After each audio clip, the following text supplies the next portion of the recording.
válida recordar un poquito el tema del grupo E de la hemoglobina.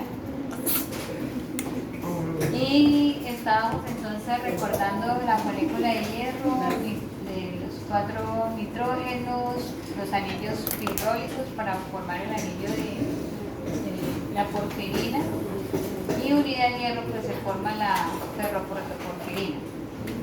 Para que exista esta unión de esos anillos fibrólicos con el hierro, necesitamos una enzima que se llama uroporfirinógeno 3, sí señora, o cosintetasa 3. ¿Listo? Cosintetasa o uroporfirino.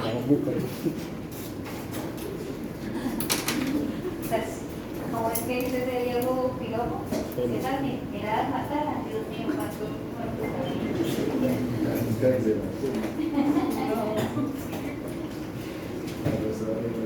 ¿De qué equipo es? Mira, la profesora me está haciendo bullying, no me tiren. Listo, entonces vamos a hablar de este uroporfirinógeno. Resulta que cuando los individuos nacen con la deficiencia de esta enzima o con sintetasa, ¿cierto? No se pueden formar no se pueden unir estos anillos fibrólicos, entonces no se forma el anillo de porfirina. Estas porfirinas quedan circulantes, ¿cierto? Esos grupos fibrólicos quedan circulantes y vamos a empezar a observar pigmentos en el tejido, en este caso la dentina, y en el tejido óseo. Y comúnmente uno le llama enfermedad del diente rosado, lo que es la exposición de las porfirinas a los rayos UV, pues que confieren esa pigmentación rosada. De ahí el nombre de la enfermedad. O se llama, nombre pues particular de la enfermedad es porfiria congénita, precisamente porque la deficiencia del uroporfirinógeno 3 se da por una alteración del desarrollo, una deficiencia del desarrollo.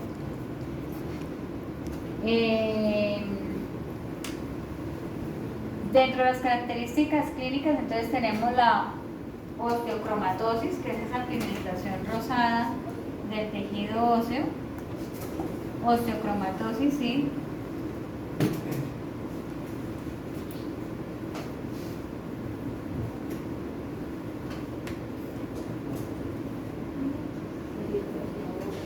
El animal orina rosado,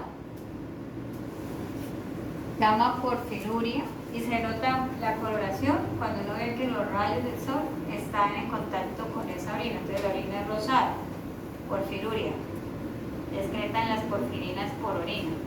Y me produce algo que ya habíamos trabajado, sobre todo en condiciones de etiologías medioambientales, que es la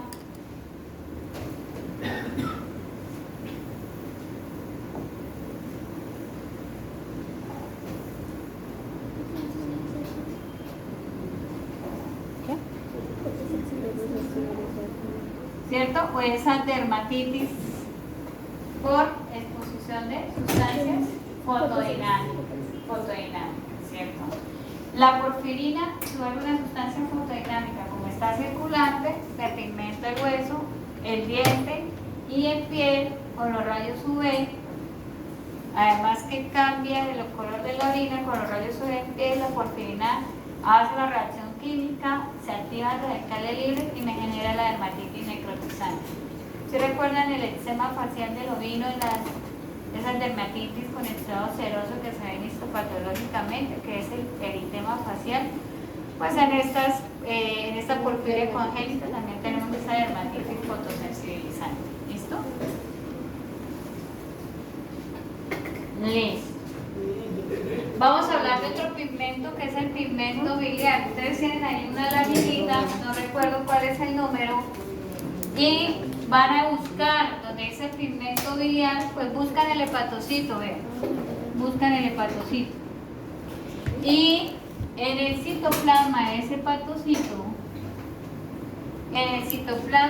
hepatocito, van a encontrar el pigmento de bilirrubina. O lo encuentras, ¿cierto?, en el espacio sinusoidal, ahí Entonces, también en los canalículos biliares lo pueden encontrar. ¿Cómo se ve el pigmento biliar? Es un pigmento creo amarillento, está intracitoplasmático o ahí en espacios sinusoidales, en canalículos biliares, y tiene ese aspecto amarillo, granular, no está fagocitado como si está en la hemosiderina, es libre, o está dentro del citoplasma de los hepatocitos. ¿Listo? Pigmento biliar. Clínicamente, con una congestión biliar, ¿qué esperaríamos encontrar? Clínicamente, la expresión clínica, ¿cuál sería? Hígado graso. Ictericia, ¿cierto? La ictericia. Ictericia esperaríamos encontrar. El hígado va a ser, generalmente con la coléstasis o esta congestión biliar puede estar aumentada de tamaño. ¿Cómo es? Sí. Entonces puede estar aumentado de tamaño, puede tener una pigmentación leve amarillenta también. La vesícula puede estar pletórica o extendida, asociada a estasis biliar. Señor. ¿Quién dijo profe? ¿Nadie? Listo. ¿Recuerdan el pigmento asociado a carotenoides? El pigmento asociado a xantofilinas. ¿Qué teníamos ahí? Que generalmente el tejido adiposo era el que se pigmentaba, ¿cierto? De coloración amarillenta. Decíamos producto o un pigmento exógeno derivado de qué?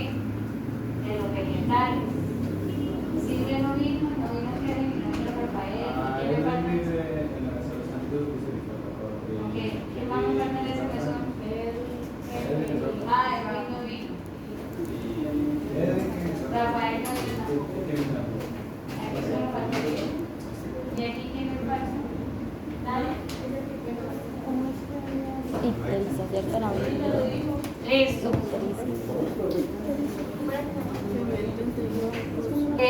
Ya voy para allá. Entonces, en el caso de los carotenoides, sabemos que es de origen vegetal. Pero aquí, en un estado donde tenemos una pigmentación, y aquí estamos viendo o observando que se está pigmentando el tejido adiposo, pero como mencionábamos, vamos a encontrar membranas mucosas oculares, ¿cierto? Conjuntivales, membrana nectitante, todo el tejido subcutáneo, la gingiva, lengua, va a estar de pigmentación amarillenta, y ahí es donde viene el hallazgo de necropsia o la expresión clínica, que es la ictericia. Por eso decíamos, no lo podemos confundir con pigmentos carotenoides. Entonces, clínicamente, las otras mucosas también están amarillentas. Esto ya lo habíamos trabajado. Bueno, entonces el hallazgo de necropsia, ictericia, la expresión clínica ictericia. El pigmento es de bilirrubina. Para que se dé este pigmento amarillento, como tú decías, ¿cierto? En el ojo o en las mucosas, el paciente clínicamente debe estar con hiperbilirrubinemia. Si recuerdan que nosotros en la clase anterior habíamos mencionado que luego del análisis del eritrocito se liberaba bilirrubina, que era la tipo 1, la que va con la albúmina circulante, y que venía en el hígado y se conjugaba como bilirrubina tipo 2 o bilirrubina conjugada. Eso lo hablamos de manera general. Dije, no se me pide estos dos procesos. El primero, para explicar hemosiderina, y el segundo, para explicar bilirrubina. Fueron dos procesos de nuestra fisiología ya general que recordamos. Entonces, por laboratorio yo identifico la hiperbilirrubinemia, y clínicamente o como hallazgo de necropsia tengo la ictericia. ¿Listo? El animal puede estar vivo o muerto, va a tener esa condición. En la patología de trigo, creo que está en la patología sistémica de trigo, y ahorita un poquito más grande que la general de trigo, están estos tres recuadros que vamos a presentar a continuación. Esa es la fuente.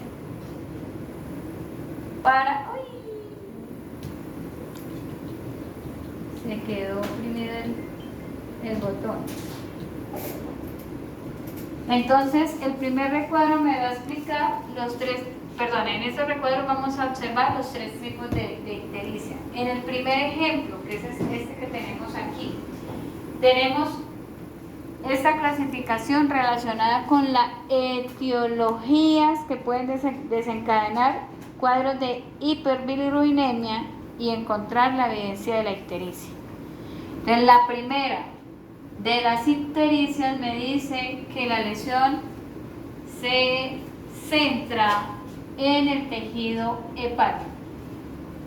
Un paciente con hepatitis y que se altere la conjugación de la bilirrubina libre y se me aumente la bilirrubina libre en sangre, es decir, que el paciente esté con hiperbilirrubinemia, puede generar ictericia. Cualquier cuadro de hepatitis, ¿cierto? Adenovirus, leptospira, procesos inmunomediados por hemoparásitos, cualquiera, Escherichia babesia, ¿cierto? Procesos de intoxicación hepática pueden llevar a una ictericia cuyo agente etiológico tiene como blanco de lesión el hepatocito. ¿Listo? Miremos la condición clínica.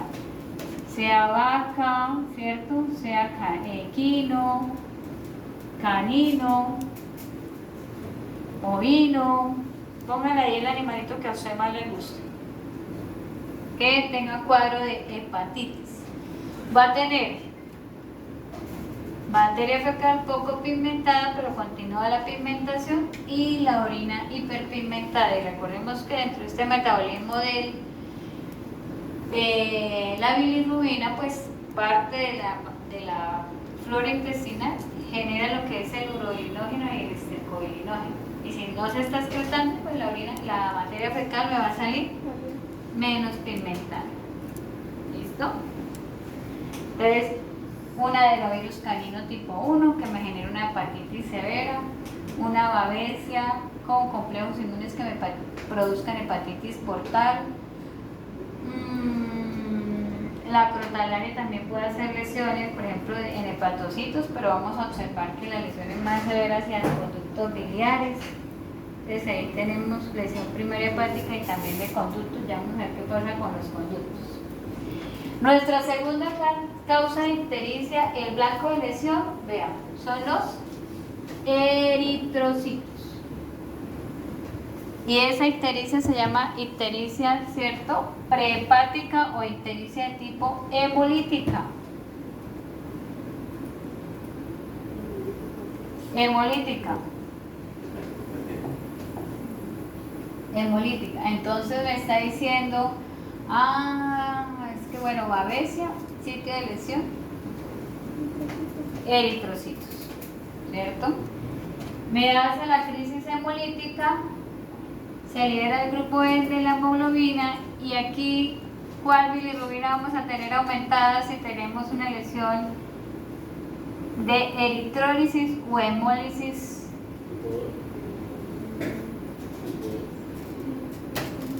¿Solo la 2?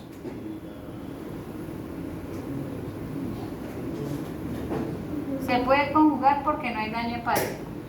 Y la tipo 1 está normal. Si hay hemólisis, las dos están aumentadas, tanto la libre como la conjugada. Entonces, ¿qué pasa? Mira, aquí ya vamos a tener heces pigmentadas, oscuras y orina pigmentada. Y la condición clínica que vamos a encontrar, o el hallazgo de necroche, es la ictericia. Tiene sistémico. Lo contrario, el pigmento carotenoide, ¿cierto? Tejido adiposo, crestas, barbilla, extremidades donde estén queratinizadas, que no tengan pelo como las aves.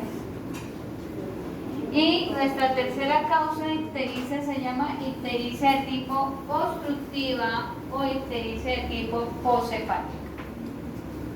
¿Listo? Obstructiva o poshepática.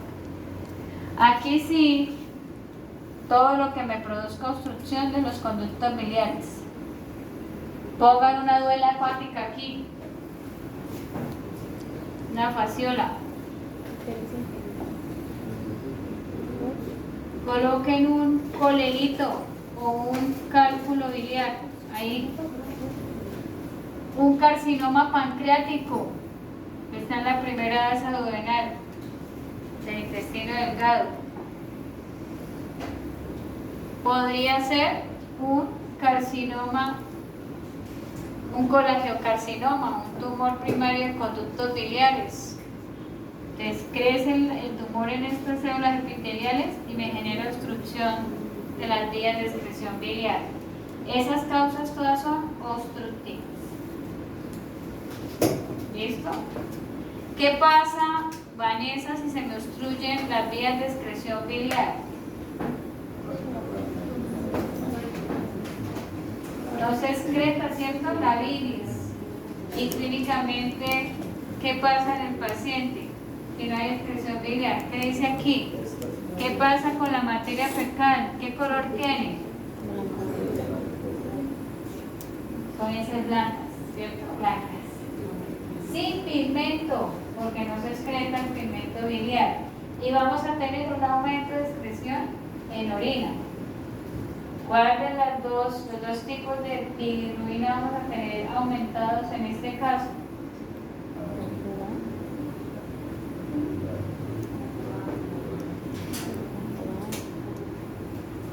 Hay libre, pero también hay conjugado. Las dos también, ¿cierto? Pueden estar aumentadas aquí. Hay hiperbilirrubinemia, con las dos condiciones de aumentada libre y conjugada. Acá son todos los pigmentos asociados a bilirrubina.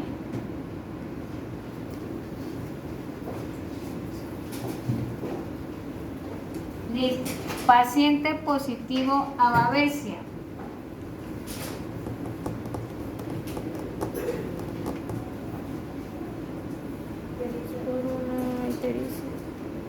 ¿Cómo clasificamos entonces esta ictericia y por qué? Hemolítica. Laura, ¿por qué? Porque hay ruptura de los eritrocitos. Hay ruptura de eritrocitos, entonces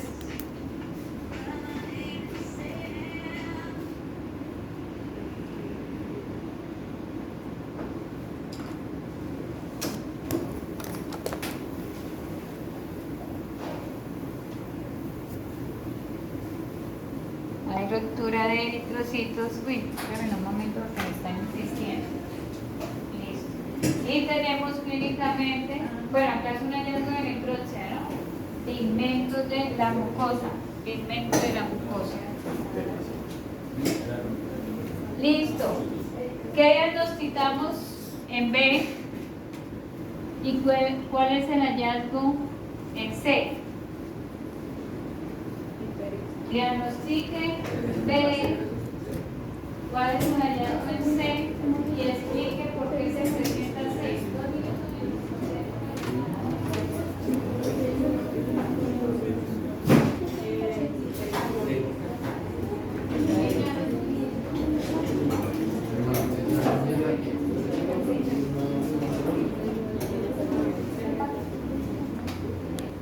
Congestión biliar, está la vesícula pletórica. Es una lesión crónica.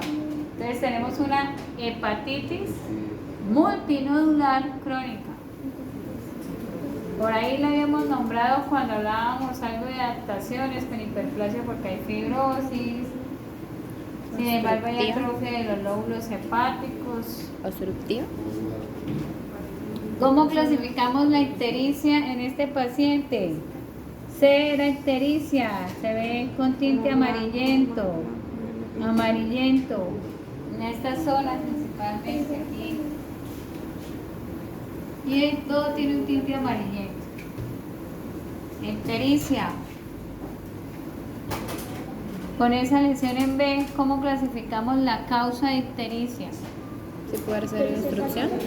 Tenemos hepatitis multifocal o multinodular crónica. ¿Cuál es la causa? ¿Cómo clasifico esta ictericia? Pues está la vejiga distendida, ¿no? La vesícula biliar distendida, sí. ¿En dónde está la lesión? La lesión severa en este hígado, en los lóbulos, en el tejido parenquimatoso. Entonces, ¿cómo clasificamos la ictericia? Hepática, hepática, hepática, es hepática. La lesión fibrosa está en lóbulos hepáticos. Ahora,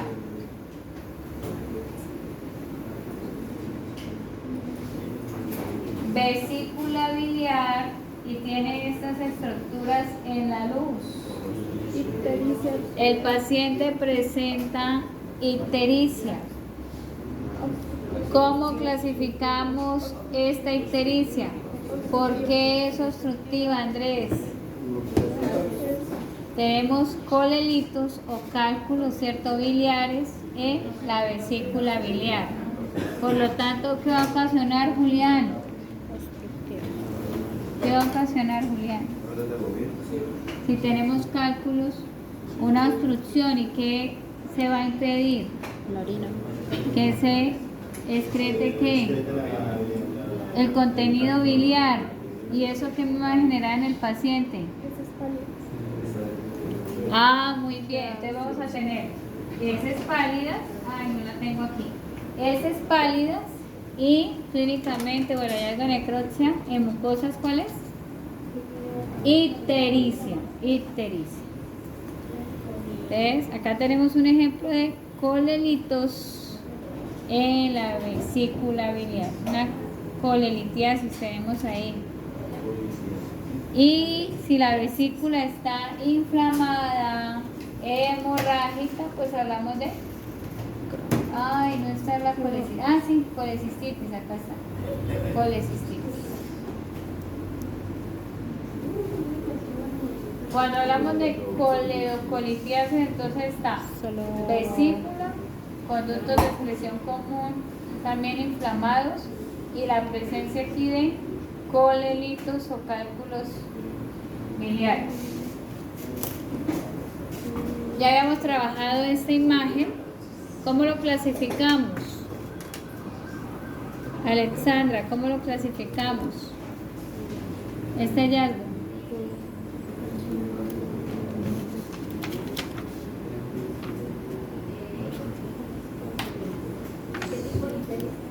No, el hallazgo sí ya lo habíamos trabajado. Es un hallazgo antemortem, postmortem, es postmortem, es un hallazgo cadavérico, ¿cierto? ¿Cómo hijita? ¿No es lo que dice? Pseudomelanosis. El diagnóstico sería pseudomelanosis, pero es un cambio cadavérico, ¿cierto? Es una pseudomelanosis. Ya habíamos hablado que las bacterias saprófitas toman el hierro de los eritrocitos que se están autolizando y me generan el pigmento que se llama Sulfo de hemoglobina. ¿Listo? Y eso es lo que hace el pigmento verdoso atornasolado en los tejidos. Es lo que estamos viendo aquí. Tenemos el pigmento, nuestro pigmento final, que es el pigmento melánico. Creo que con esto cerramos pigmentos. Es un pigmento negruzco. Generalmente, pues ustedes lo recuerdan que se encuentra en lo que es piel. Hablamos de folículos pilosos con pigmentación melánica. La célula que tiene el pigmento son los... pigmento melánico son los melanocitos. Recordemos que normalmente este pigmento lo podemos encontrar también en el estrato basal y estos melanocitos confieren el pigmento al resto de estratos de la epidermis. Ustedes cuando pintaron allá las capas de la retina, tenía una capa bastante pigmentada negruzca, ¿sí la recuerdan? Ya, profe, qué día los vi que los estaba haciendo pintar las capas de la retina.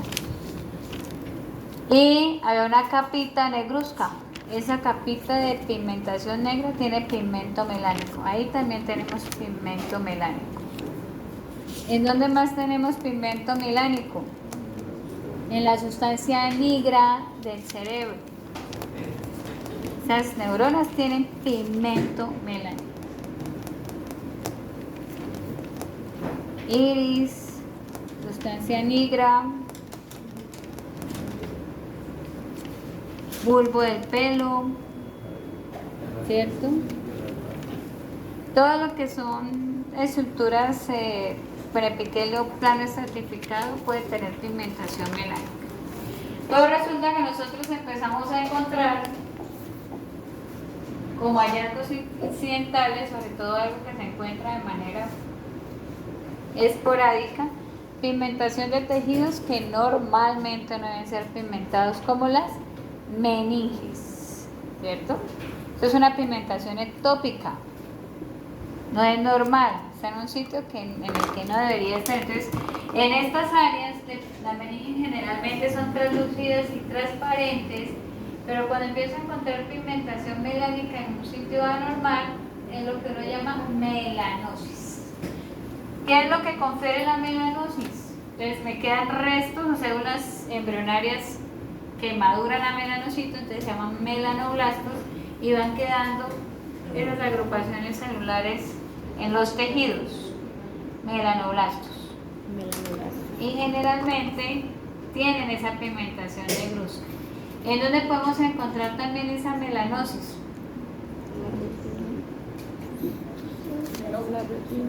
Entonces, en el área de la esclerótica en humanos, hay personas que tienen una pigmentación grisácea negruzca en la esclerótica.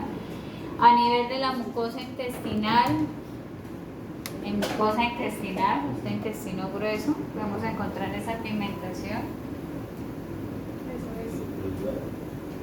Entonces se llama melanosis macular o melanosis. Ya nos devolvemos a la imagen anterior, pero necesito comentarles unas cositas. Tenemos melanosis pulmonar, generalmente en animales de abasto, cerdos, ovinos, ¿cierto? Encontrar una pigmentación negruzca en el tejido pulmonar, decomiso, ¿cierto? Planta de beneficio. Patológicamente no significa nada, pero organolépticamente no pasa. Y lo que vamos a encontrar son agrupaciones de melanoblastos con el pigmento. ¿Listo? Tejido hepático. Lóbulos hepáticos con melanosis. Al corte observamos la pigmentación, ¿cierto? Melánica también. Y tenemos melanosis. Andrés, ¿qué pasó? ¿Han visto un hígado pecoso así como este? Ah, bueno. Dentro de lo que tenemos que considerar del pigmento melánico, ¿cierto? Necesitamos entonces, para que se sintetice finalmente melanina, que en los melanocitos pues, tengamos disponible, ¿quién la sintetiza? Pues el hígado, la tirosinasa, y se me produzca un precursor previo que es la dopa, y en el melanocito se me sintetice el pigmento melánico. Bueno, necesitamos que sea o que tenga tirosinasa y que sintetice dopa para poder sintetizar melanina. Esas tres cositas son importantes. ¿Listo? Importantes. Listo. ¿Qué pasa si tengo una hiperplasia maligna de melanocitos? Es un melanoma, sería el diagnóstico, ¿cierto? Y vamos a tener, generalmente los melanocitos malignos son pigmentados. Hay unos que no son pigmentados, pero la mayoría son pigmentados. Entonces tenemos una hiperpigmentación melánica. Y aquí pues se asocia el crecimiento de masas por proliferación maligna de melanocitos que tienden a ser pigmentados. Características de las especies con susceptibilidad al desarrollo de melanomas. Membranas mucosas como esta vulva en una yegua que es blanca, despigmentada, está en la condición de pelo despigmentado y tez blanca también. Las exposiciones a rayos UV favorecen este tipo de hiperpigmentación melánica. O sea, porque como el diagnóstico, pero no. Verano. Tipo de pigmentación melánica. ¿Qué lo produce? Anaplasia, hiperplasia maligna, ¿cierto? Sería la condición. Ahora pasa a lo contrario. No hay pigmentación. Acá tenemos hipopigmentación melánica. ¿Qué dice de clave en el tema de albinismo? Miren lo que dice aquí. Son pacientes que genéticamente no sintetizan tirosinasa, por lo tanto no sintetizan dopa y por lo tanto no sintetizan ¿qué? Melanoma. Melanina. Melanina. ¿Listo? Queda el cuadrito de cómo se sintetizaba melanina. En los albinos no pasa eso. ¿Listo? Entonces miren también la despigmentación del globo ocular, ¿no? De aquí en la parte. Tenemos vitiligo.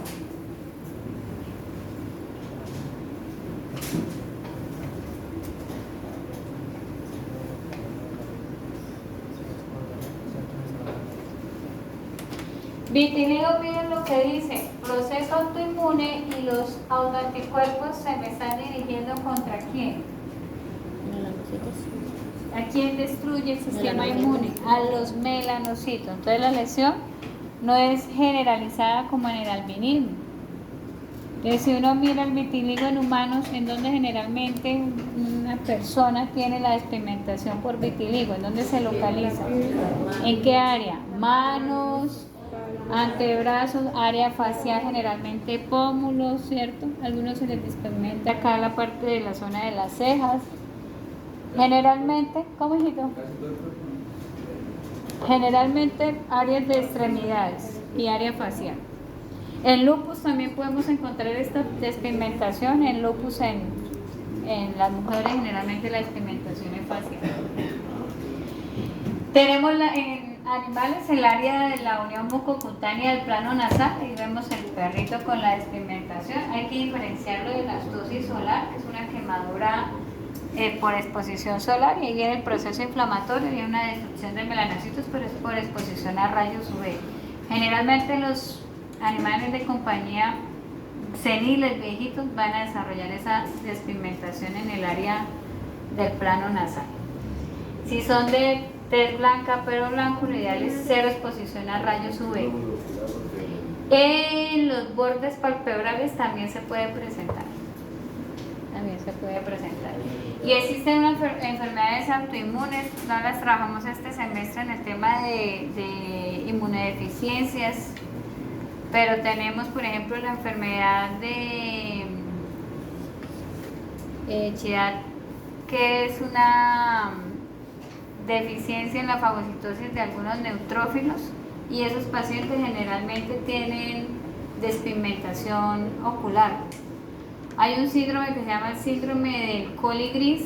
Ellos tienen hay un albinismo parcial en el área facial y tienen problemas también o deficiencia en la fagocitosis por parte de los neutrófilos. Entonces hay inmunodeficiencia y de tipo autoinmune asociada a alteraciones de la fagocitosis. Profe, y en el caso, por ejemplo, de los lunares, porque hay personas, por ejemplo, que tienen lunares y, por ejemplo, el cabello es negro, pero les sale una parte blanca, ¿así también hace parte de él? Los efélides o lunares o pecas, ¿cierto?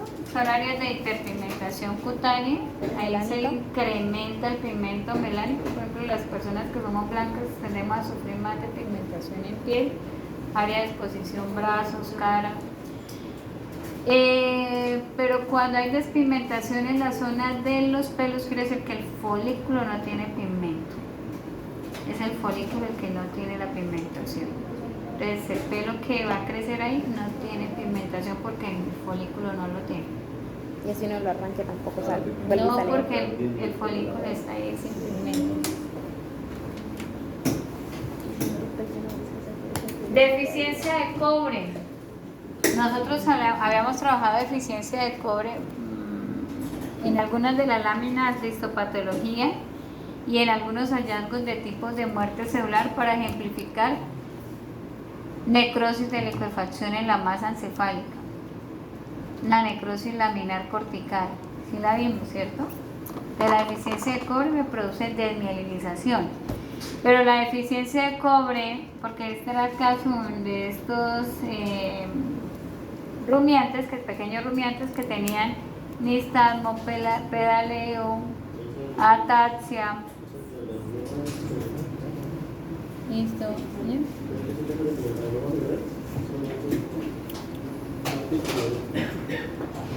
¿Granulomas? No, esta deficiencia nos produce deficiencia de la síntesis de mielina. Entonces, como no está el cobre para poder sintetizar citocromoxidasa, no se sintetiza mielina y viene el proceso de desmielinización. Llegaron por sintomatología neurológica, no sé si estás hablando de listeria. En el caso de listeria, nosotros tenemos listeriosis como diferencial aquí. No recuerdo, Andrés, de qué me estás hablando, pero listeria sí me produce abscesos en cerebro.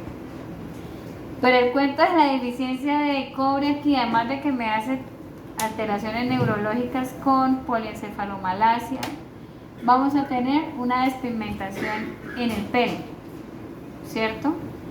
Y es que esta amiga que yo les había mencionado acá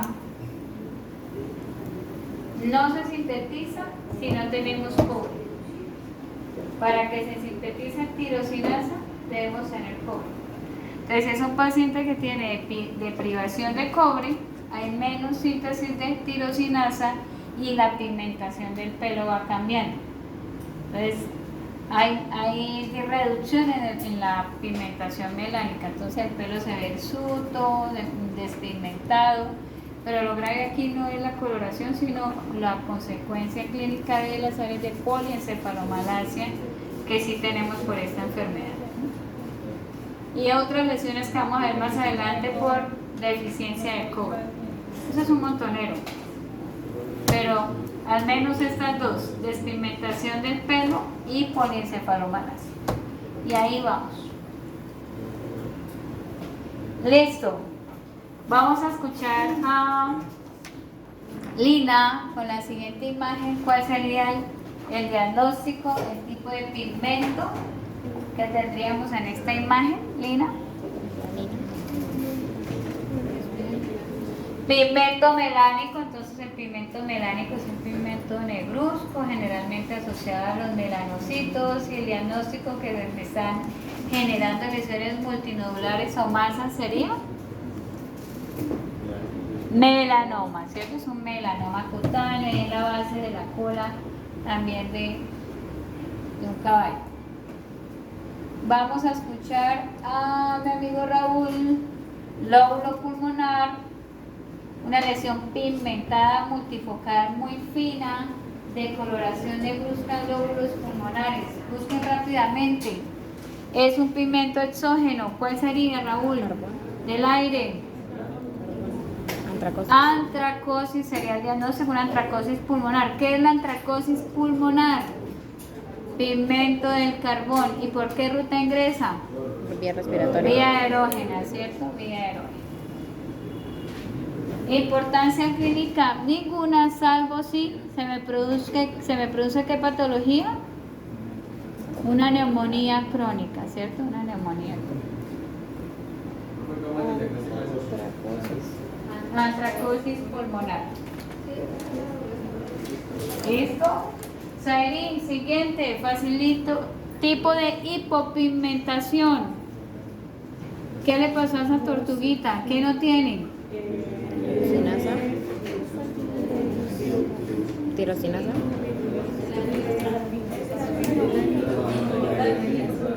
El diagnóstico es albinismo, pero ¿cuál es la hipopigmentación? De melánica, hay una hipopigmentación melánica, ¿cierto? ¿Cuál es la condición de estos pacientes? ¿Por qué no sintetizan la melanina? Deficiencia en la tirosinasa y no sintetizan dopa. Muy bien. Dopa. Sí, dopa. No es huepa, es dopa. Sintetiza tirosina. ¿Qué tenemos aquí, Julián? Experto. Profesora Pistas. tirosinasa. Tirosinasa y dopa negativa. Paciente con una hemorragia pulmonar, gran cantidad de macrófagos. ¿Cuál es el pigmento que está dentro de los macrófagos? Este Hemosiderina. pigmento que es parduzco amarillento y tenemos focos de hemorragia asociados. Hemosiderina. ¿Cuál es el pigmento que se libera por la fagocitosis de eritrocitos? Hemosiderina. Pigmento de hemosiderina, que es grupos micelares de hierro. ¿Que dónde proviene el hierro, Julián? De la hemoglobina. Recuerden la molécula de hemoglobina. No comas caramelo aquí. Listo. Vamos a mirar esta, Gabriela. ¿Qué tenemos acá, Gabriela? Uy.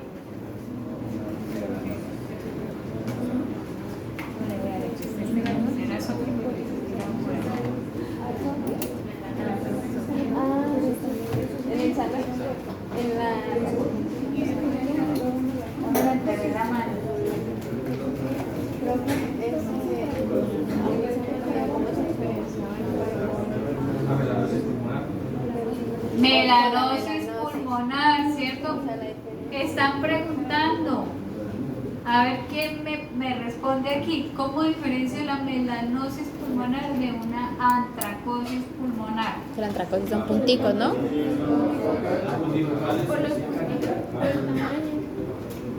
No me convence. ¿Qué otra razón? ¿Qué otro hallazgo podría mencionar? Eso no me convence. Esta distribución también es multifocal. Lo que pasa es que la lesión es de más tamaño. ¿Qué encuentro por histopatología aquí en este pulmón? Cese de melanocitos. Melanoblastos. Y en el trancón. Y en la antracosis, Ese modo. el pigmento de antracosis está en qué células? Está fagocitado por quién? Macrófagos. Macrófagos, no melanocitos. Son macrófagos. La distribución es multifocal, solo que la antracosis es más punteado fino, ¿no? Sí. Listo, esto está súper melanosis. Melanosis pulmonar. ¿Por qué? Melanina. Melánico, es pigmento melánico el anterior, ¿no? Pigmento melánico. Nicolás, aquí que tenemos ictericia, hay algo de necrocha, ictericia. ¿Cuál es la condición clínica, Nicolás, para que se dé esta ictericia? ¿De quién? Bilirrubina, tenemos hiperbilirrubinemia, ¿cierto? Hiperbilirrubinemia. Listo. Ya, fin de quiz. Listo. Vamos a trabajar entonces acumulaciones.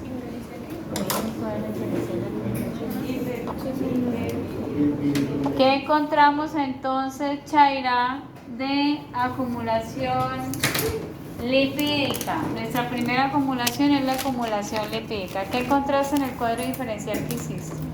Acumulación lipídica. ¿Qué etiologías pueden exacerbar que se acumule lípidos en el interior de la célula y qué células pueden sufrir principalmente esta acumulación?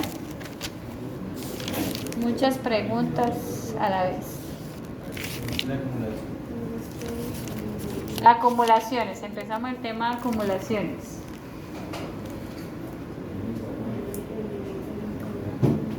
Cuando el reloj marca la luz, todos los esqueletos salen de la tierra.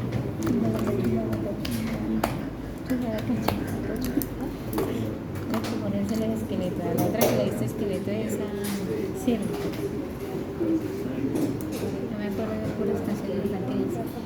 Listo, Chaira, ¿en qué quedamos?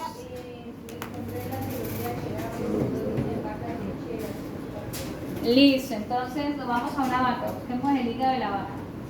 La cetosis, ¿cierto? Entonces, finalización de la preñez, inicio de la lactancia, favorece la movilización abrupta de ácidos grasos hacia el hígado y me generan cetosis, ¿cierto? Cetosis de finalización de la gestación, inicio de la lactancia en hembras bovinas.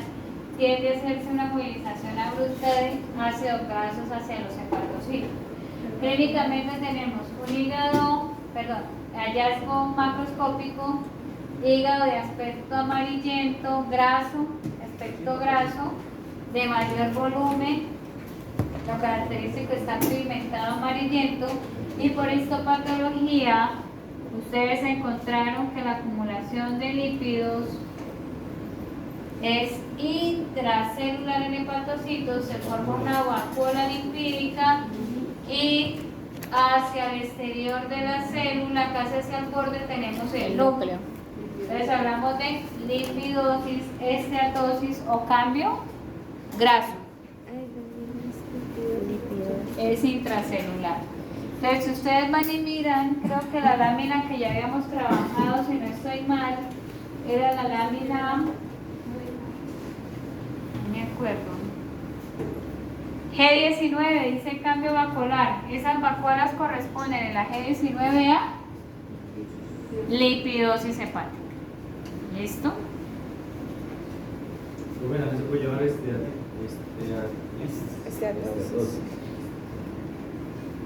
Sí.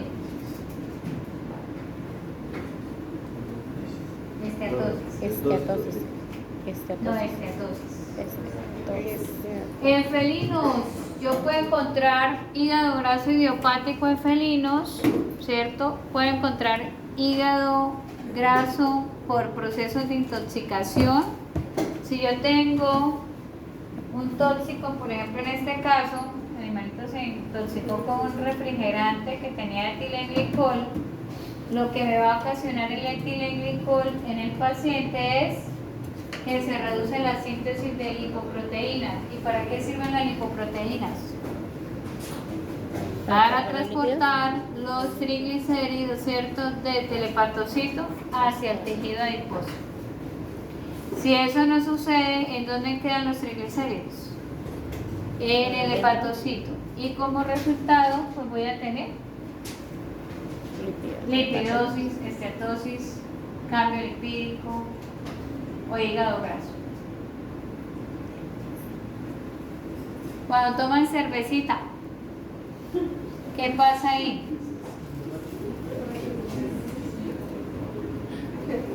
Ay, sí se asusta, ¿no? Se inhibe la esterificación de los ácidos grasos, se me acumulan ácidos grasos, y adivinen qué pasa. ¿Qué le pasa al hígado? Acumulación lipídica, es algo constante. En la cirrosis hepática, sí señores. Ya saben, ahí les tiro el dato. Y vean que hay gente que le parece chistoso darle a los perros cerveza. Intoxicación hepática.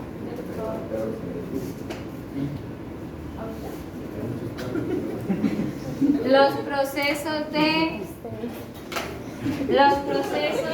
de anemia, procesos anemizantes, procesos hipoxémicos, de hipovolemia, esos procesos también facilitan que se impida el transporte de triglicéridos del hepatocito hacia el tejido adiposo.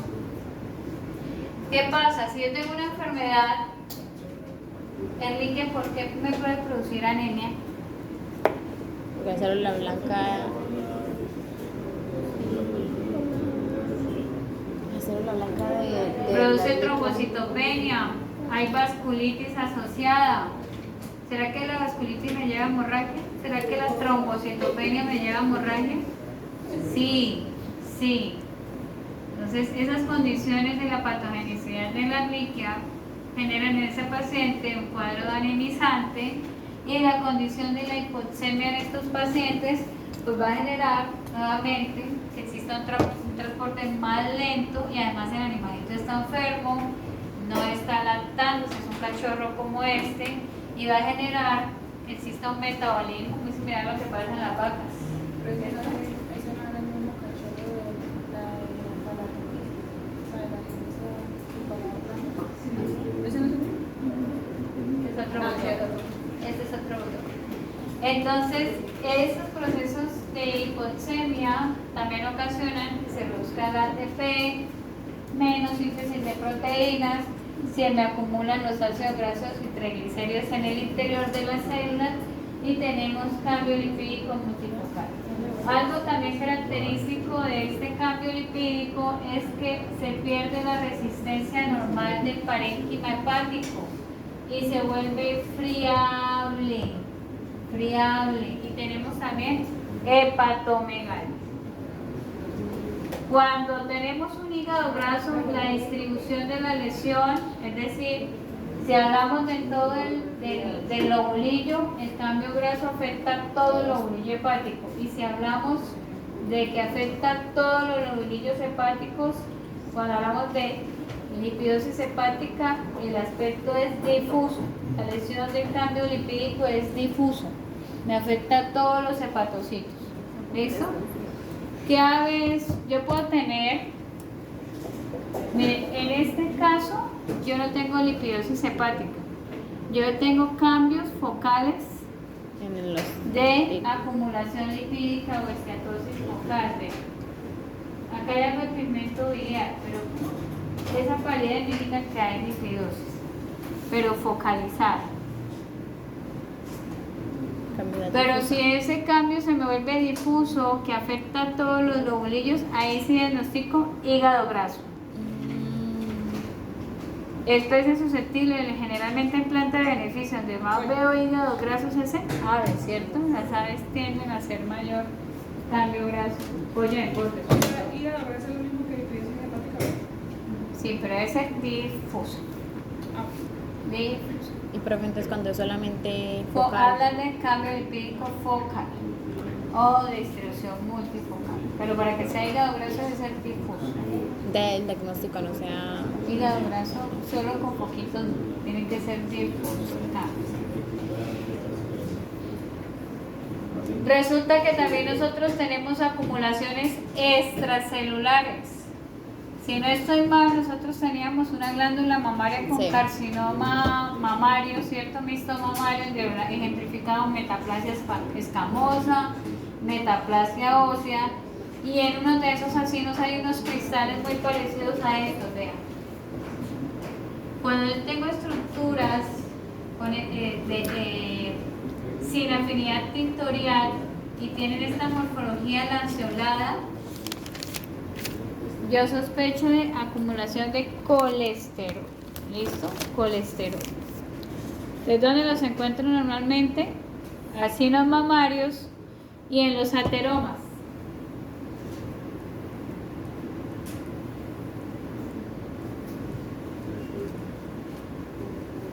¿Qué es un ateroma? Julián, ¿qué es un ateroma?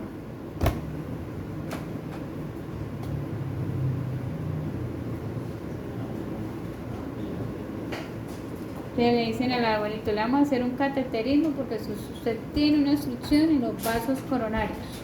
Si no le hacemos eso, se va a infartar. Es una obstrucción vascular a partir de la acumulación de colesterol en la media de los vasos, túnica media vascular. Son uno de los factores de riesgo de infarto en humanos, ¿cierto? En canino lo podemos tener, pero asociado a hipotiroidismo.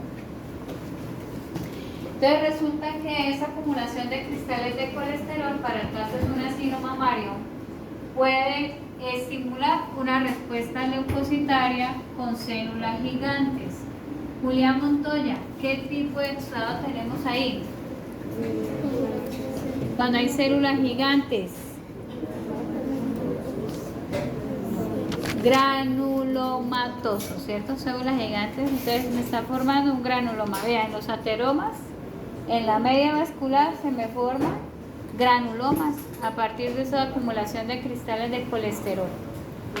Y peor, porque si hay una inflamación, el vaso se vuelve más estrecho, hay estenosis vascular y peor el evento. El colesterol es una acumulación extracelular.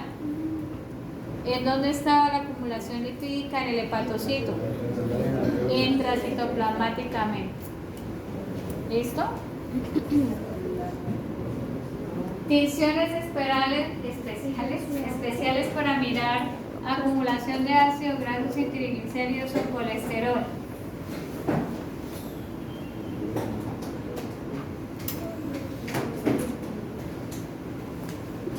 Los tiñe generalmente rojo, naranja o negro, depende del sudar que utilicemos. Rojo hoy tiñe la grasa roja. La siguiente acumulación que vamos a trabajar es la acumulación de glucógeno. ¿Qué encontraste, María Paula? No vi ese, María Paula. ¿Hiciste acumulación glucogénica? ¿Qué encontraste de acumulación? Listo. ¿Qué encontraste de acumulación glucogénica? Intracelular es intracitoplasmática.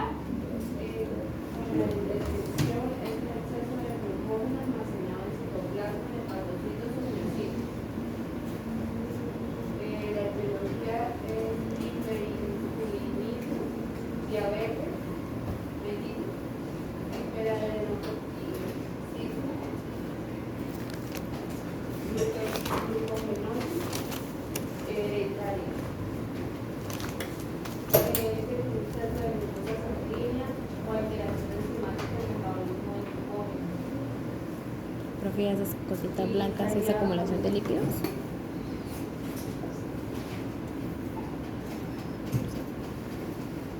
Señora. Y sabía también esto, por lo menos, como la hepatomegalia en perros. Sí, dijiste cortisolismo, creo que en dos líneas atrás. Hiperarenocortisolismo. O enfermedad de Cushing. La acumulación de glucógeno en este caso se da por o en pacientes con hiperglicemia. Entonces son pacientes que generalmente tienen concentración de glucosa en sangre bastante elevada. Paula mencionó 3 o 4 ejemplos asociados, los más comunes diabetes mellitus. En este caso pues vamos a tener un paciente con hiperinsulinemia pero hiperglicémico porque hay resistencia a la insulina, no se utiliza esa insulina. Entonces está la condición de hiperglicemia en esos pacientes. Ese es un caso. ¿Cómo se ve la acumulación de glucógeno en las células? Se ve punteado y hialino, muy fino, en el interior del citoplasma. Así se ve la acumulación de glucógeno. En la hepatosis por glucocorticoides o hepatía por glucocorticoides, que puede ser por aplicación exógena de glucocorticoides, yo puedo tener el aspecto esmerilado o puntiforme y hialino en el citoplasma, como lo estamos viendo en todos estos focos, o puedo tener el citoplasma claro, pero debe mantenerse el núcleo en el centro de la célula. Entonces Paula dijo, células musculares, células hepáticas, células pancreáticas, células del epitelio renal son las que pueden sufrir este tipo de acumulación. Cuando se dan vasos sanguíneos se produce una condición diferente que ahorita la vamos a ver. Entonces vamos a ver un aspecto glicogénico en el citoplasma. Entonces un paciente que sufre de Cushing, clínicamente ¿qué era lo que encontrábamos en piel en un paciente con Cushing o con hiperadrenocortisolismo? Atrofia de la epidermis, de anexos, ¿cierto? El colágeno se vuelve más laxo y tienen hepatopatía. Bueno, pero no quiero borrar eso. ¿Cómo puedo ver, señora? ¿Cómo puedo ver el glucógeno en las células? Utilizo esta tinción. ácido periódico de Child o PAS, metinje, glucógeno de coloración y alina. ¿Para qué habíamos utilizado PAS en otro caso? Hongos, habíamos visto esporas, la cápsula de las esporas del Cryptococcus, creo que fue Cryptococcus. Es un ejemplo de cambio glicogénico o acumulación glicogénica en un hígado de un canino que tiene enfermedad de Cushing. Bueno, mentira, en este no es particular enfermedad de Cushing, creo que este es aplicación del sodio. Pero en la enfermedad de Cushing también podemos tener hepatopatía por glucocorticoides, porque es la misma condición, el cortisol elevado.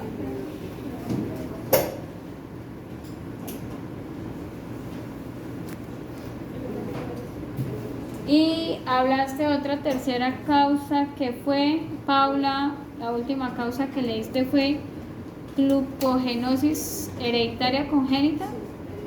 Hereditaria, entonces estos pacientes tienen deficiencia en la glucosidasa y no pueden utilizar generalmente en las miofibrillas la glucosa. Entonces la condición es que se almacene, no tengo el ejemplo de esas glucogenosis, generalmente se evidencia más en humanos, es un trastorno también hereditario. Entonces son niños que tienen flacidez muscular, tienen disfagia, tasa de crecimiento tardío, generalmente tiene una tasa de periodo de vida bastante corto, pero es una enfermedad del desarrollo, es congénita. Se llama enfermedad de POM, pero en veterinaria también se presenta, pero no se reporta. Para poderla diagnosticar hay que hacer biopsia de tejido muscular. Entonces la glucogenosis sí la tenemos en veterinaria, pero poco reportada.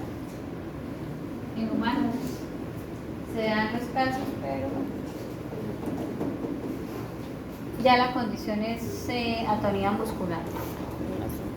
Acumulación proteica. De esta vamos a ver varias. De acumulación proteica son varias y en general, exceptuando las que son acumulaciones de minerales que no hacen parte de las proteínas, pero están ahí, tiene un aspecto hialino amorfo acelular. La acumulación proteica se ve hialina amorfa acelular. La acumulación proteica se ve hialina amorfa celular. Podemos hablar que es rosada, pero no vamos a utilizar ese término. Si lo escriben está mal. Tienen que decir que hialina amorfa celular. Lo pueden incluir en sus descripciones del cuaderno para que lo recuerden, pero es una descripción que en patología no se usa. No hay nada rosado, es hialino, amorfo o acidófilo. Sí, acelular. Los procesos de cicatrización en los tejidos de granulación, en cursos de procesos inflamatorios, ¿de qué tipo? La cicatrización. ¿Aguda o crónica? Crónica, lesiones crónicas. Y en esas lesiones de tejido de reparación, entonces vemos el tejido hialino amorfo acelular, ¿cierto? La imagen que está a la derecha, ¿qué células leucocitarias estamos viendo ahí? ¿Qué leucocitos son? Chévere. ¿Qué estamos viendo ahí? ¿Qué células inflamatorias? ¿Qué células inflamatorias? Ya hace mucho calor. ¿Ninguna? Esos que tenemos ahí en la imagen de la derecha, ¿qué son? ¿Eosinófilos?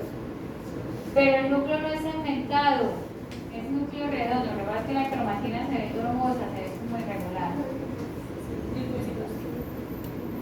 Pero estos tienen citoplasma, sí son mononucleares, pero tienen citoplasma. Ya vamos llegando. ¿Qué tipo de linfocitos son? ¿Linfocitos qué? B, o células plasmáticas. ¿Por qué se llaman células plasmáticas? Que no importa la forma. Me encanta. Porque producen ¿qué están sintetizando? Inmunoglobulinas. ¿Qué son las inmunoglobulinas? ¿Qué otro nombre recibe? Anticuerpos, ¿cierto? Entonces, estas inmunoglobulinas, cuando los linfocitos B las están sintetizando, empiezan a generar un halo más claro en el interior del citoplasma y se llaman corpúsculos de Russell. Un corpúsculo de Russell es una acumulación proteica que se halla linamorfa celular dentro de las células plasmáticas y es el equivalente a decir que me están sintetizando inmunoglobulinas. ¿Listo? Eso es otro ejemplo de acumulación proteica. De este cuadrito, todo se veía el hilo amorfo celular. Todas son proteínas, excepto las inclusiones en este recuadro que es de plomo. Pero el plomo sí se ve al igual que una inclusión proteica, que es amorfa y halina celular, pero no hace parte de una proteína, ¿no? Entonces está acá dentro del núcleo de las células. Empecemos con la primera. Normalmente cuando estamos revisando epitelio renal, tubular renal, el epitelio tubular renal tiene citoplasma y halino. Acá lo vemos hialino, pero se ve puntiforme. ¿Sí o no? Acá en la luz del túbulo renal se ve hialino amorfo celular y está ocupando la luz del túbulo. Además, este túbulo tiene metaplasia escamosa. Estas acumulaciones hialinas amorfas celulares ya sabemos que son proteicas. Son gotas de reabsorción proteica o cilindrohialinos. ¿En dónde las encontramos? Si yo tengo una enfermedad renal,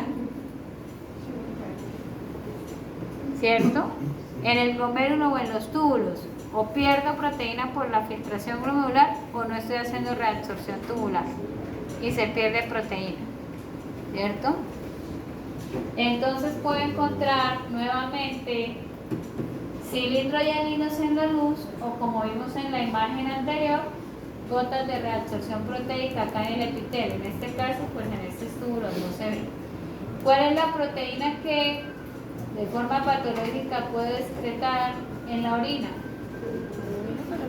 La albúmina.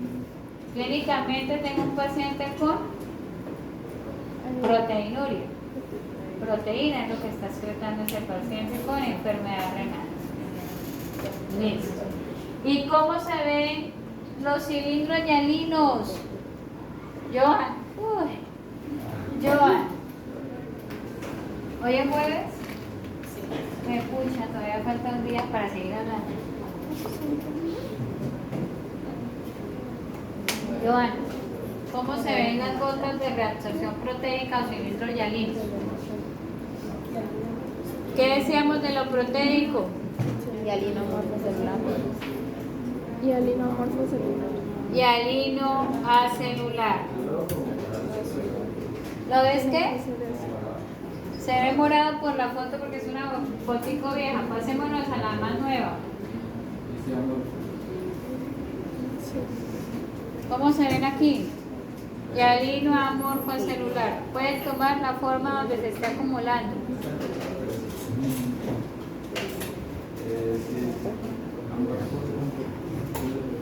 Resulta que nosotros la acidofilia o lo hialino tiene variación en la intensidad de esa tonalidad. Por ejemplo, esta proteína que estoy viendo aquí no es igual a esta que se está acumulando acá y mucho menos igual a esta, ¿cierto? Si está muy claro como estas, se llama anfofílico, que es un rosado claro. Anfofílico, y a veces no tiene ni siquiera afinidad tintorial. Anfofílico. Ahora P, B me dice que son cristaloides en hepatocitos. Y si yo miro en dónde está ubicado el cristaloide, ¿qué acumulación tengo en el citoplasma? Vean aquí, ¿qué acumulación de aspecto esmerilado o puntiforme y alino? ¿Qué acumulación tengo ahí en el citoplasma? Puntiforme y alino, o de aspecto de vidrio apolillado, esmerilado. Glucógeno, ¿cierto? Lo acabamos de ver. Pero ¿qué se está acumulando en el núcleo? ¿Qué se está acumulando en el núcleo?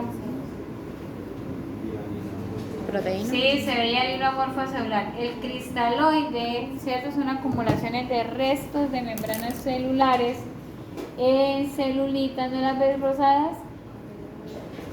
¿Moradas? Pero es esto, mira.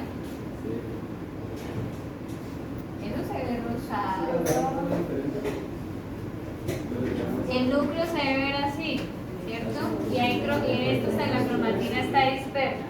Pero si tú ves la inclusión del cristaloide, todo se ve rosado, ¿cierto? O hialino. Es lo alargado. Son restos de membranas nucleares, de cromatina nuclear, se dan células que están envejeciendo. El cristaloide son células viejitas, son el resto celular que se acumulan en células viejitas y se veía el hilo amorfa celular, principalmente en perros ya adultos, animales adultos. La tercera acumulación proteica que estoy viendo en C, a ver si la encuentro, cuerpos de inclusión viral por morbillivirus. ¿En dónde encontramos estos cuerpos de inclusión viral? En células nerviosas, en astrocitos, principalmente astrocitos. Normalmente los veo así y tengo en el centro una inclusión, Joan, que se ve hialina, amorfa celular, Joan, y es intranuclear. ¿Cierto, Joan? Hialina amorfa celular. Hialina amorfa celular. Vean, el cuerpo de inclusión excluyó el nucleolo. Vamos a ver otro ejemplo de inclusión viral. Esto es lo que encontramos nosotros en encefalitis rábica. ¿En dónde estaba el cuerpo de inclusión de morbillivirus en la imagen anterior? ¿Dónde estaba ubicado? En el núcleo. ¿Y aquí dónde está el cuerpo de inclusión viral de rabia? En el citoplasma, ¿cierto? Neuronas de Purkinje. Los cuerpos de inclusión viral de encefalitis rábica o ratovirus se llaman corpúsculos de Negri, a ver si le pusieron nombre. Corpúsculos de inclusión viral de rabia. Hialino amorfo acelular.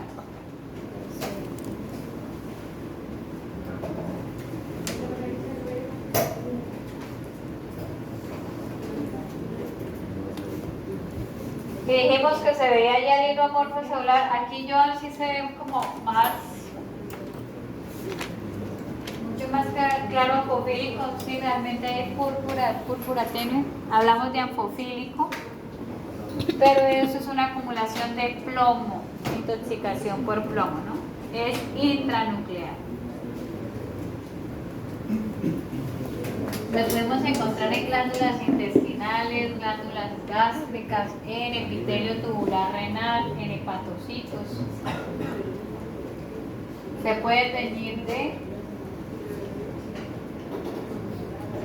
Esto es una coloración ácido alcohol resistente, Ciel Nielsen, para poder ver la inclusión de plomo. Aquí se identifica el plomo con Ciel Nielsen.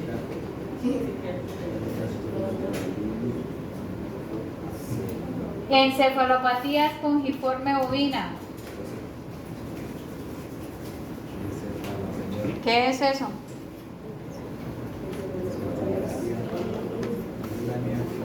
Es la enfermedad de las vacas locas. ¿Qué más? ¿Quién es el agente que produce la enfermedad de las vacas locas? La encefalopatía espongiforme bovina.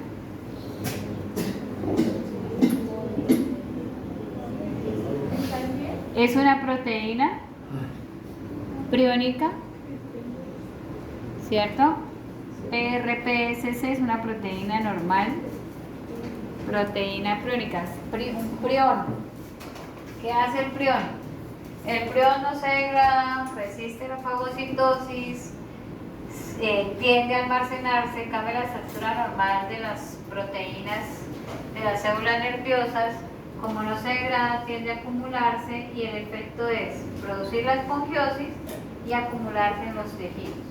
Estas se llaman placas amiloideas, lo que estamos viendo aquí, circular hialinomorfa celular, es el efecto de la acumulación de prión, del prión. Y la imagen que tenemos abajo es confirmar efectivamente por inmunistoquímica que sí tenemos proteína priónica ahí en el corte, en el tejido nervioso. Ustedes recuerdan, es una enfermedad demielinizante, neurodegenerativa, de carácter crónico. Muy similar a Alzheimer en humanos, ¿no? Similar al Alzheimer. En el Alzheimer también tenemos cuerpos amiláceos o esas densidades hialinas amorfas celulares. Tejidos de reparación. La cicatrización, el espectro hialinomorfo celular, una bronconeumonía crónica o fibrosis en el tejido pulmonar. Tenemos que todo lo reparativo tiene ese aspecto hialinomorfo celular. Entonces las áreas de cicatrización tienen gran cantidad de cambio hialino. ¿Qué tipo de exudado tenemos en esta pericarditis? Tipo de exudado, y también tenemos policerositis. ¿Qué tipo de exudado tenemos ahí? Fibrinoso. José Villamizar, ¿qué tipo de exudado tenemos ahí? Fibrinoso, ¿cierto? Exudado fibrinoso. Y nosotros veíamos que en estos exudados fibrinosos la proteína, ¿cierto? Fibrina, histopatológicamente, ¿cómo se ve? ¿Cómo se ve la fibrina? ¿Cómo estamos para que se vean todas? Ay, pues acá no está.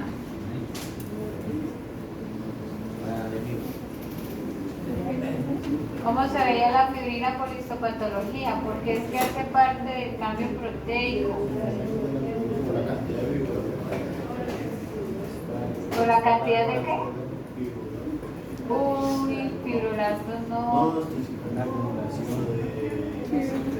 ¿Qué le ponemos?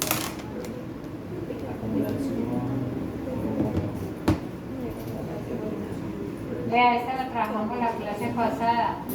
¿Cómo se ve la fibrina?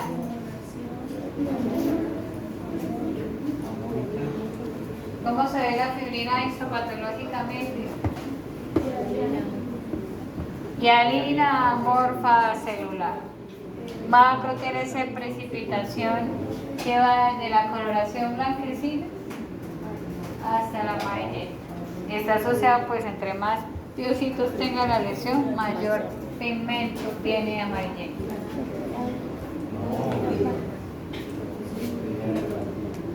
Acá nosotros habíamos trabajado Glasserella parasuis en la policerositis porcina.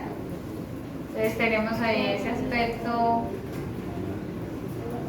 material de fibrilar, blanquecino amarillento sobre cerosas. Acá se encuentra la diferencia entre la pleuritis, áreas normales de pleura. Acá tenemos pleuritis fibrinosa, asociados a exudado fibrinoso. Ya sabemos cómo es el aspecto, ¿no? Hialino amorfa celular. Ajá. Lo único que prima ahí es que tiene leucocitos asociados. Entonces, ¿el exudado tiene acumulación de proteínas, profe? ¿O no? Tiene proteína fibrina. El leucocito que predomina son Neutrófilos. Gracias. degeneración hialina vascular. Ustedes trabajaron necrosis fibrinoide vascular, ¿cierto? Que es una necrosis de la pared de los vasos. ¿Qué le falta a esta arteriola? ¿Qué no tiene esta arteriola? Bien, ¿y qué no tiene esta arteriola? La pared, específicamente, ¿qué parte de la pared, qué estructura de la pared? José Medina. La pared está ahí, pero tiene algo. ¿Qué no tiene? Falta pigmento, ¿Qué le falta a la pared vascular? la túnica. Músculo. ¿Dónde está el músculo liso? ¿Dónde viene el músculo liso? No hay. ¿Cómo sé que no hay músculo liso? ¿Cómo sé el músculo liso? ¿Qué le falta? Los núcleos que son basófilos alargados. ¿Ven núcleos basófilos alargados? No hay. ¿Cómo se ve, Julián, la pared de este vaso? ¿Cómo la describimos? ¿Cómo se ve? No tiene músculo liso. Hialino amorfa celular, ¿cierto? Hialino amorfa celular. ¿Por qué se ve hialino amorfo celular? Vean, cuando hay vasculitis, como lo que estamos viendo acá, o infiltrado perivascular, por agentes que tienen tropismo por el endotelio, como peste porcina, fiebre catarral, Newcastle, diarrea viral bovina, es decir, pestivirus, herpesvirus, abulavirus. El siguiente semestre, de lo que más vamos a hablar son de etiologías. Esto pasa a segundo plano, nos enfocamos más a lesiones con etiologías, porque esto ustedes ya lo saben. Por eso toca hablar de todo esto que a veces da como aburrimiento. Porque el otro semestre ustedes ya, hepatitis, fibrinosa, necrotizante, ya saben qué es. Entonces, el aspecto hialino del vaso se da porque mire cuántas proteínas plasmáticas yo puedo tener. Fibrina, albúmina, proteínas de complemento, inmunoglobulinas, ¿cierto? Que se precipitan aquí. Por eso se ve hialino el vaso. Si un vaso se me vuelve permeable porque está inflamado, ¿qué observo macro si está inflamado ese vaso? Puedo observar tres cosas: hemorragia, fibrina o edema.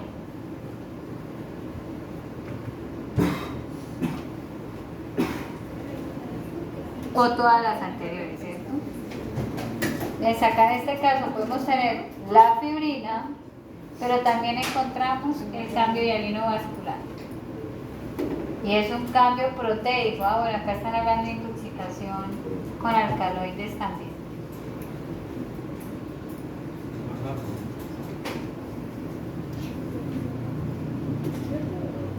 Esta es una lesión mucho más severa. Acá tenemos necrosis fibrinoide vascular y degeneración fibrinoide vascular. Tenemos la inflamación perivascular, pero la necrosis de la pared del vaso.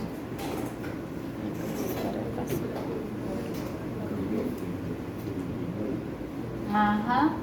Ve, acá tenemos una degeneración hialina vascular, una degeneración fibrinoide, y este caso está asociado a diabetes mellitus. Clínicamente, ¿qué tiene el paciente?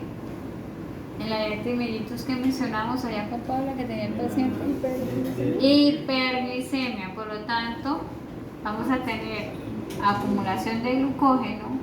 Esa acumulación de glucógeno lo que hace es generar una lesión vascular permanente y produce la degeneración degeneración hialina vascular. Entonces miren cómo se desplazan la musculatura lisa, los núcleos de la musculatura lisa, y el vaso se ve engrosado con estenosis y hialinización de la pared. ¿Qué pasa si encuentro esto en los ápices o en los dedos con un paciente con diabetes? Y hay estenosis vascular. ¿Qué le pasa al paciente? ¿Qué le pasa al perrito, al gatito y al humano? Gangrena seca y necrosis, ¿cierto? Porque ahí va a generarse un evento isquémico.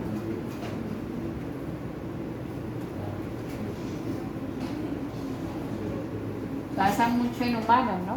La gangrena de dedos de los pies por diabetes mellitus. Diabetes mellitus también me produce enfermedad renal. Diabetes mellitus me produce enfermedad renal. La lesión de la membrana. Ay, amigos, yo también estoy cansada. Ayer esta semana ha sido maratónica. Yo sé que de pronto ya no están aquí, pero háganme un esfuerzo de no forzar tanto mi voz. Yo también estoy cansada. Y más con Pato, que estoy sacando digestivo en un solo día. Entonces imagínense todas las patologías digestivas en un solo día. Yo también estoy cansada. Pongamos atención para no forzar la voz, porque vea, ya me están saliendo gallitos, grillos, de todo de la voz.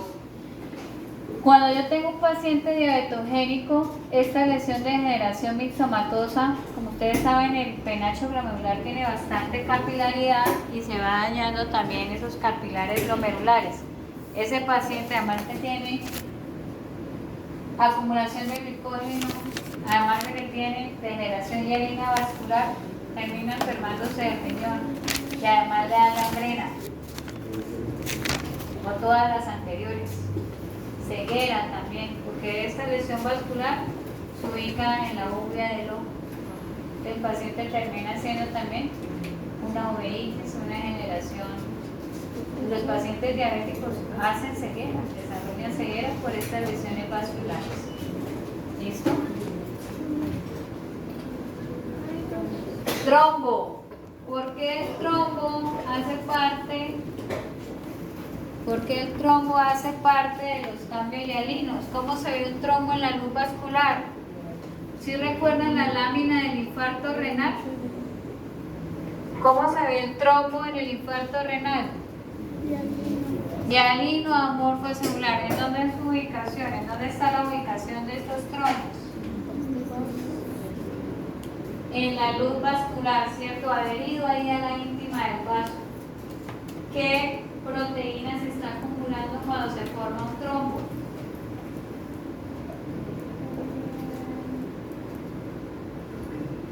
Fibrina.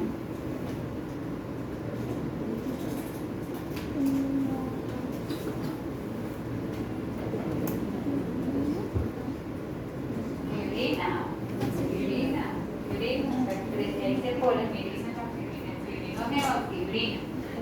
Entonces ahí se empieza a formar el trombo, ya tenemos un trombo bien formadito acá en la luz y está, como está diciendo ahorita José, hay estenosis de la luz del vaso. José está diciendo ahorita es que se estrecha la luz del vaso. Entonces, los trombos son ejemplos de cambios hialinos, amorfos, acelulares.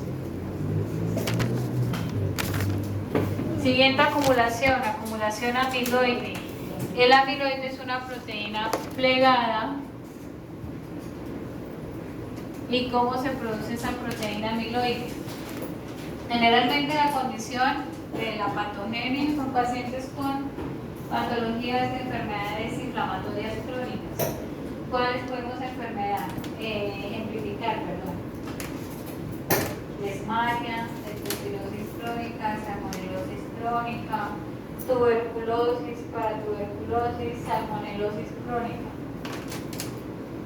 Y existe una condición heredada en algunas especies con amiloidosis familiar, incluyendo los humanos.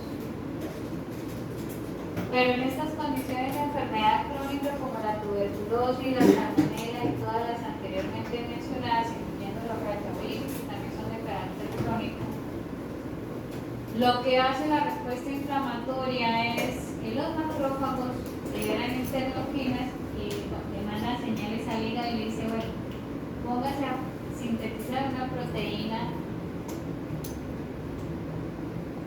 que ayude o medie los procesos de inflamación y empeora el cuadro, porque lo que hace el hepatocito es producir o sintetizar una proteína que se llama proteína sérica amiloide A. Ella se acumula, Julián, en los tejidos y es extracelular. Cuando se acumula extracelular, y no se puede, veamos similar al prión, no se degrada. Y si se acumula, ¿qué le hace a las células que están alrededor? Se ocupa espacio. ¿Qué le toca a la célula? Atrofiar. Cuando empieza la acumulación de ese material amiloide que es extracelular, pues la célula se atrofia.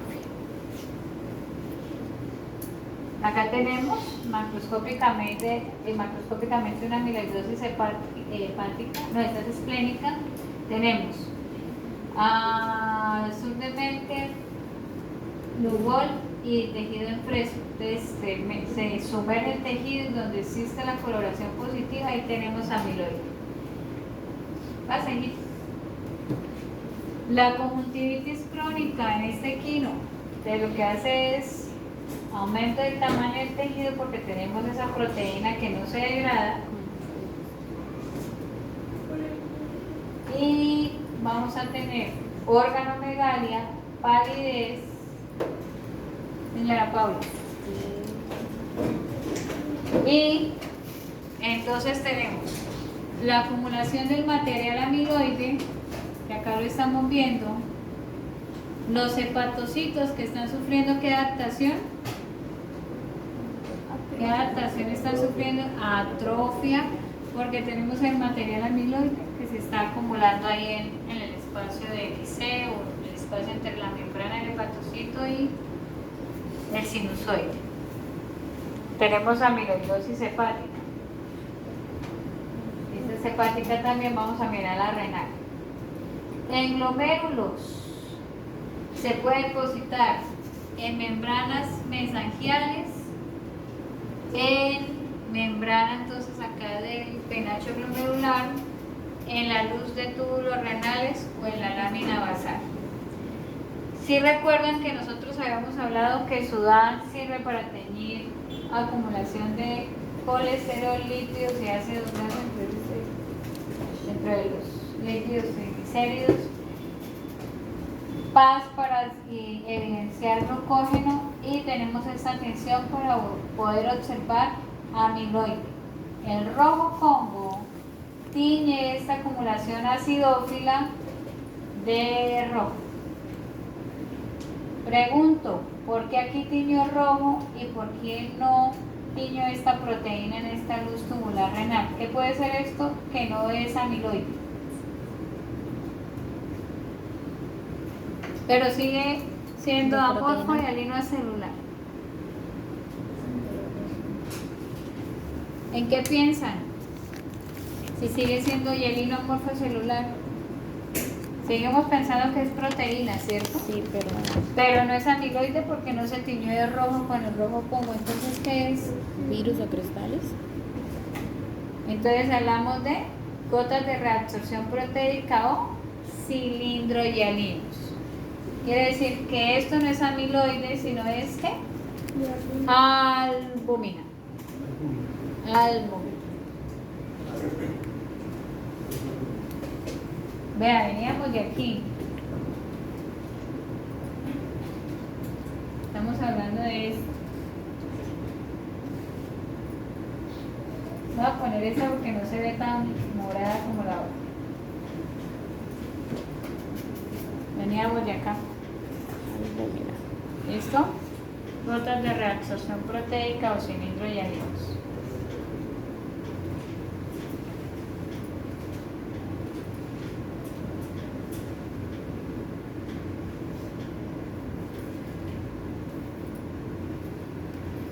Material hialino amorfo celular que me genera atrofia de cardiomiocitos. Todo esto de aquí. No es edema. Es amiloide. No es edema y me está atrofiando los cardiomiocitos. La acumulación de mucopolisacáridos se conoce como degeneración mixoide. Y los mucopolisacáridos macroscópicamente se ven hialinos, amorfos, acelulares, y al igual que el amiloide y el colesterol son extracelulares. ¿Listo? ¿Cómo se ve esa degeneración mixomatosa o mixoide?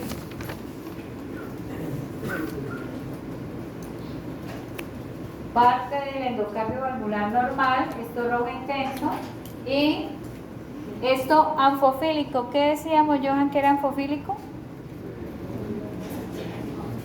Un rosado que es muy pálido, casi no se ve, ¿cierto?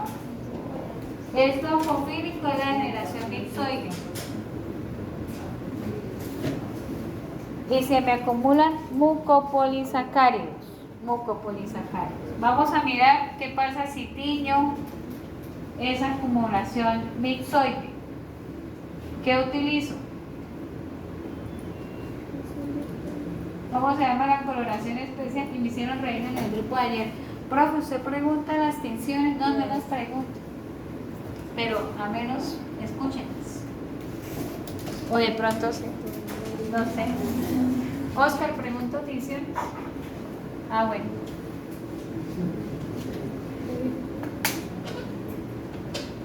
Me dio risa y yo dije, me quedé mirándole. ¿Por qué preguntan eso? Eso no es lo importante.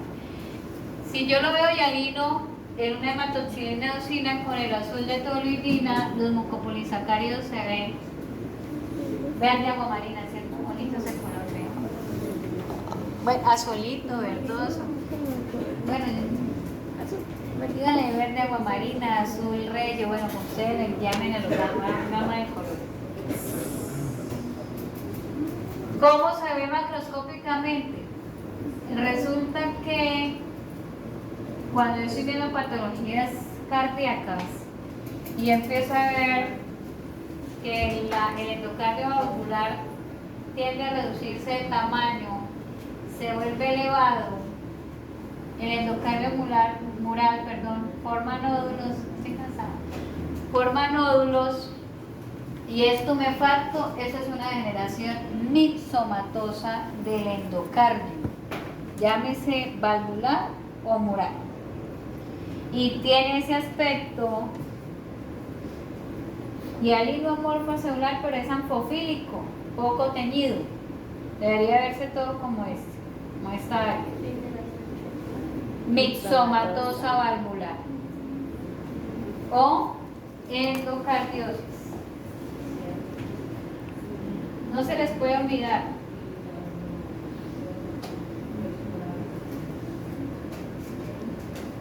En patologías cardíacas las vamos a recordar.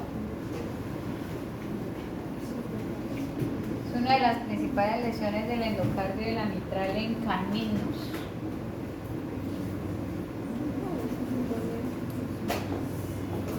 Pero no solamente en el endocardio valvular encuentro degeneración mixoide. La degeneración mixoide también la puede encontrar en membranas mucosas del pene, la vulva, mucosas nasales, unión mucocutánea de labios y conjuntiva.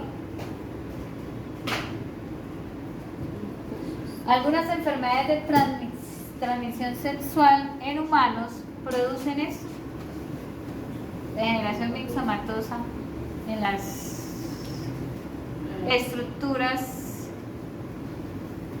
reproductivas del hombre y la mujer. En los gasopitos se produce por paraposvirus y afecta principalmente individuos juveniles.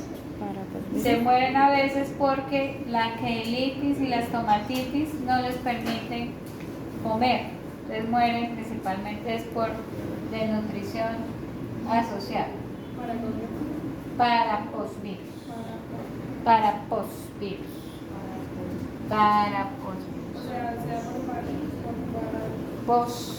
Con X, paraposvirus. Mixoide en membranas mucosas. Y después ustedes se ponen a buscar en humanos qué enfermedades produce esto en genitales.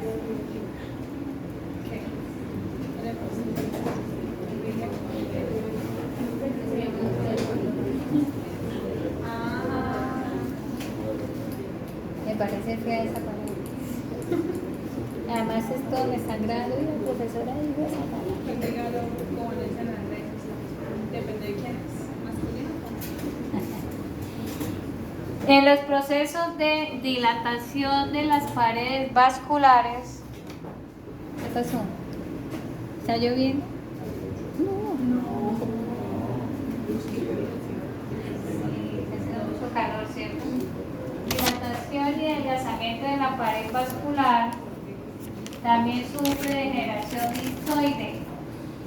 Esta degeneración vinzoide indica que se acumulan mucopolisacáridos entre las neurofibrillas de la túnica media vascular. Entonces imagínense que la aorta pierda la resistencia vascular de la pared y se me vuelvan saturadas. ¿Cuál es el riesgo que se genere un aneurisma como el que estamos viendo ahí? Que se rompa. Y si se rompe la aorta abdominal, ¿qué pasa?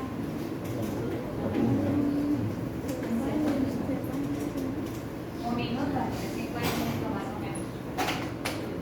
Entonces miren lo que pasa con la acumulación de mucopolisacáridos. Pared muy delgada, saculada, allá hablamos de aneurisma, y entre las miofibrillas de la musculatura lisa de la media vascular, ¿cómo se ve? Hialino amorfa celular. Lo normal es que yo tenga continuidad de la miofibrilla, pero no se está dando. Entonces, un vaso que debe resistir presión sanguínea arterial, con la presión sanguínea y que tenga pérdida de la elasticidad del vaso, pues termina siendo obstáculos en la pared o dilataciones y se me genera el aneurisma. El aneurisma, cuando se rompe, es un aneurisma disecante. Entonces tenemos algunas condiciones heredadas en humanos, sistema nervioso, lesiones vasculares asociadas, muerte súbita, infartos.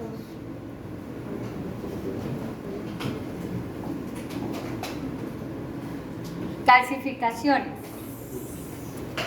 Nosotros ya trabajamos la primera, la calcificación distrófica. ¿En dónde la trabajamos? En muerte celular. ¿En qué tipo de necrosis vimos calcificación? En la necrosis caseosa, ¿cierto? Cuando yo tengo una necrosis tisular y se me acumula calcio, hablamos de calcificación distrófica. Un ejemplo es todas las lesiones o diagnósticos o etiologías que ejemplificamos con necrosis caseosa. ¿Cuál es la diferencia con la calcificación o acumulación de calcio de tipo metastásico? A esto es acumulación de calcio. Metastásico, ¿por qué? Se acumula de forma sistémica en los tejidos y los pacientes sufren de hipercalcemia.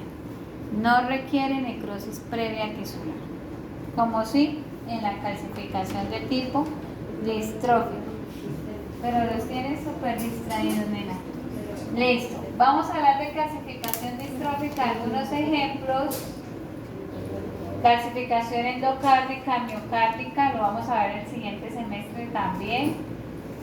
Asociada a deficiencia de vitamina E y selenio. Esto se llama, pues uno habla de procesos de nutrición asociados a patologías cardíacas. Es una cardiomiopatía de tipo nutricional. Hay varias presentaciones lesionales. Esta por deficiencia de vitamina E produce calcificación en endocardio y miocardio. ¿Qué es lo que hace la deficiencia de vitamina E y selenio? Es lo que hablábamos de la deficiencia de vitamina E y selenio. ¿Cuál es el mecanismo de lesión que media esta deficiencia?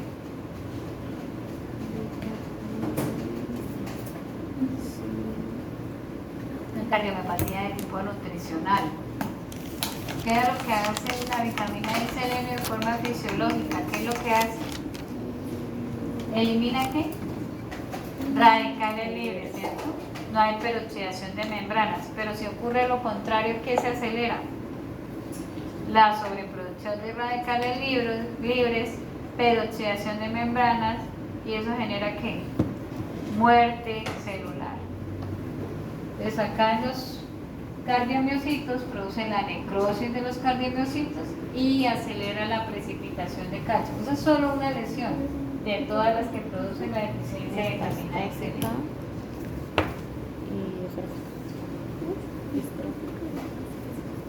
Quistes parasitarios, estos son quistes hidatígenos, lo que estamos viendo aquí. Cuando yo veo la inclusión del parásito en tejidos, por ejemplo acá estamos hablando de un tejido muscular, recordemos que tenemos la reacción granulomatosa asociada al parásito, la necrosis asociada al parásito, y cuando tenemos esos focos de necrosis estamos viendo cómo lo de Johann. Esta precipitación de calcio, ¿cómo se ve?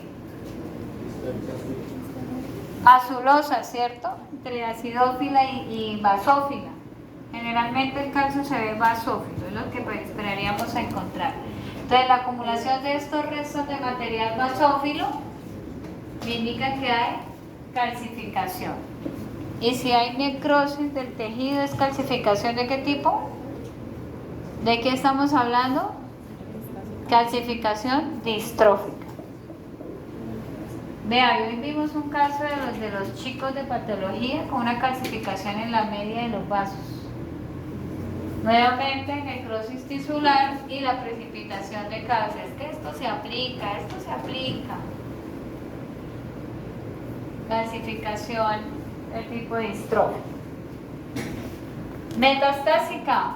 ¿Qué condiciones me llevan a la calcificación metastásica o acumulación de calcio intersticial?